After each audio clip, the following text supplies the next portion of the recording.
Welcome back to another explainer. Let me ask you a quick question. Have you ever felt totally overwhelmed? Like you're drowning in this endless sea of information, but you are absolutely starving for just a little bit of clarity? You sit down to solve a problem, right? And instead of finding an answer, you just find 10 more things to worry about? Wow.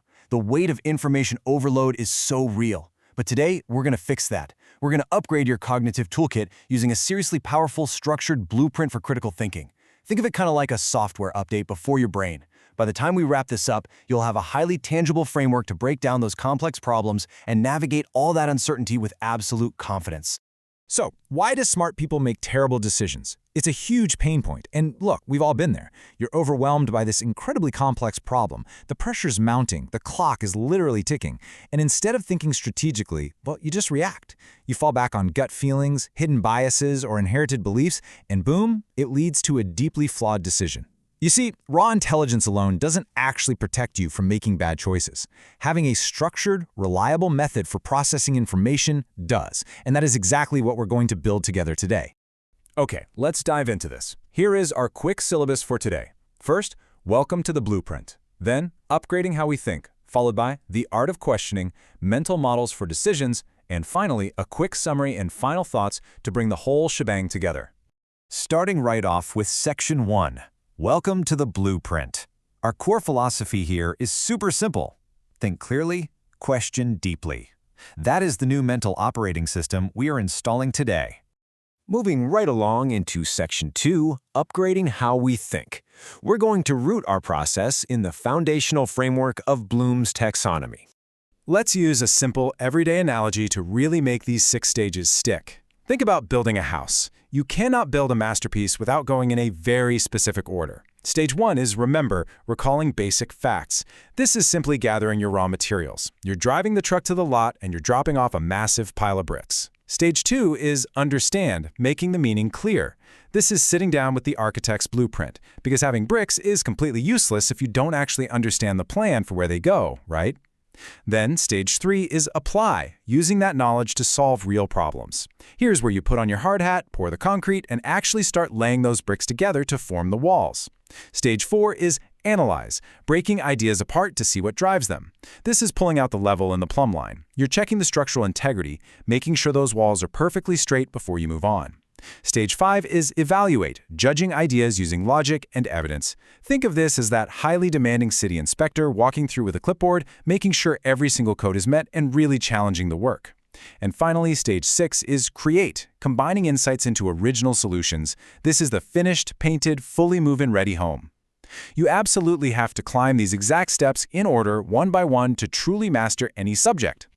All right, into Section 3, the art of questioning. Now that we have the foundation built, it is time to actively demand clarity. To truly demand that clarity, you've got to think like a seasoned investigative journalist. You need to weaponize those classic journalistic tools: who, what, where, when, why, and how to solve your problems. Let's put this into a real-world scenario. Imagine you're a product manager. You just launched this highly anticipated new app feature. But within 48 hours, there's a sudden, unexplained, massive drop in overall user engagement. Alarm bells are ringing. Executives are blowing up your phone. Instead of panicking and hastily rolling back the update, you relentlessly probe the situation. Who exactly is affected? Is it all users, or maybe just iOS users? What core assumptions did we make about the user's needs that might just be wrong? Where exactly is the breakdown happening in the user journey? When is the critical moment we absolutely must act before this impacts quarterly revenue? Why does this specific feature even matter in the grand scheme of the app? And how will we accurately measure the success of whatever fix we decide to implement? By forcefully asking these structured questions, you instantly pull yourself out of a reactive, emotional panic and put yourself firmly back in the driver's seat. Which brings us to the climax of our explainer today. Section 4, mental models for decisions. These are your heavy-hitting tools for execution. Our very first model is first principles thinking. The core idea here is discarding inherited beliefs so you can break problems down into their absolute fundamental truths and then reconstruct solutions from the ground up. To truly grasp this, think about the difference between a cook and a chef. A cook, well, they just follow a pre-written recipe. Those recipes are inherited beliefs. If a recipe calls for a very specific type of wine to deglaze a pan and they don't have it in the kitchen, the cook is completely stuck. The meal is ruined. But a chef understands the raw, fundamental flavor profiles of the ingredients. They know that the wine is really just providing acidity and sweetness. They break the dish down to its first principles. Because of that deep, foundational understanding, a chef doesn't even need a recipe. They can grab a lemon and a pinch of sugar from the counter and reconstruct a totally original, ground-up solution that achieves the exact same result. That level of fundamental deconstruction is exactly what first principles thinking does for your business strategies. Now, this concept of deep understanding naturally builds right into our second model, second-order thinking. Think of this as the ultimate chess game. A complete novice only ever looks at their very next move. They see a piece they can take and boom, they grab it. But a grandmaster?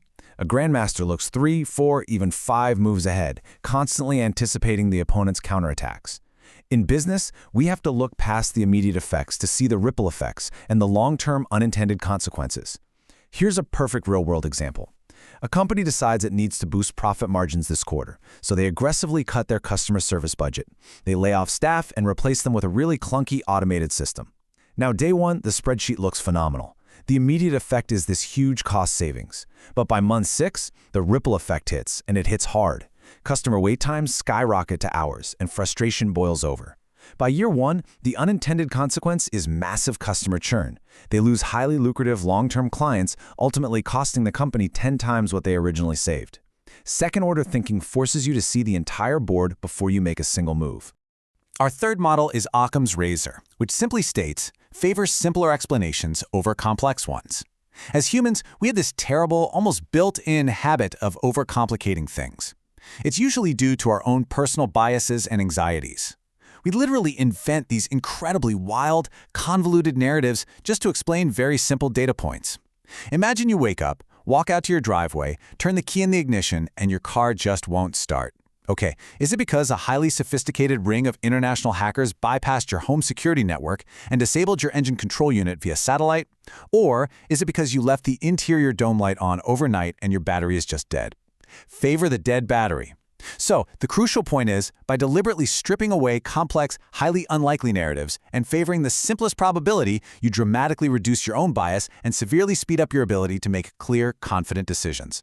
Model number 4 is inversion. This is the practice of reverse thinking. Most of the time we try to solve a problem by driving directly forward, but inversion tells us to put it in reverse. If you want to improve a product, the standard approach is to ask a room full of engineers, hey, how do we make our users absolutely love this? But if you invert it, you ask, what are all the things we could do right now that would guarantee our users absolutely hate this product, and delete the app immediately? You might brainstorm answers like, oh, flood them with unskippable ads, hide the settings menu completely, make the load times excruciatingly slow, or require a 10-step login process. By identifying those absolute worst-case scenarios and intentionally focusing all your energy on error prevention and removing those exact friction points, you often unlock incredibly powerful, contrarian insights. Sometimes the absolute most reliable path to achieving brilliance is simply by obsessively learning exactly what not to do. Fifth, we have probabilistic thinking. Look, the harsh reality is that the world rarely deals in absolute certainties. It deals in probabilities. We have to possess uncertainty awareness. This means using weighted reasoning to judge scenarios by their actual statistical likelihood rather than our immediate emotional response to them. And crucially, it involves a concept called Bayesian updating. Now, I know that sounds incredibly technical, but think of it just like checking the weather. If the morning forecast says there's a 30% chance of rain, you don't panic and cancel all your outdoor plans, right? But you might logically grab an umbrella on your way out the door.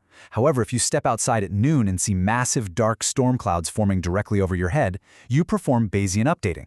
You update that 30% probability to an 80 or 90% probability. You adjust your beliefs based on new incoming evidence. You act with high confidence for sure, but never absolute rigid certainty.